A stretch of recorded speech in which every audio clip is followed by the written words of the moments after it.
وصلكم يا خلوة الله وصلكم يا لا إله إلا الله السلام عليكم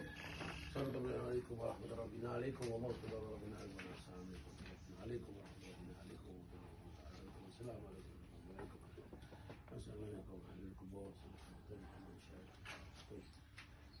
أنا جئناكم وصلناكم طلبناكم بركة حد الزيارة عجل لنا بشارة بركة حد الزيارة عجل لنا بشارة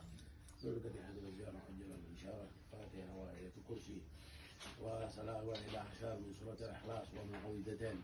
إلى روح سيدنا رسول الله محمد عبد الله صلى الله عليه وسلم وإلى أرواح آبائه وإخوانه من الأنبياء والمرسلين وإلى الإمام سيدنا الإمام سيدنا محمد الله أحمد جنيس الإمام الله الأعظم الفقيه المقدم محمد بن علي بعلى من المقدم ثاني سيدنا عبد الرحمن الشجاع جميع أولاده لا تأخذ شيء إلى الإمام سيدنا القطب سلطان أولياء شيخ ابن قطب الجيلاني المحبي الشاذلي سلطان الملأ عبد الله بن أبي بكر بن مصطفى القسم الإمام سيدنا القطب فأخر الوجود الشيخ أبي بكر بن سالم علي بن سالم أنفاس وما عبد الرحمن القسم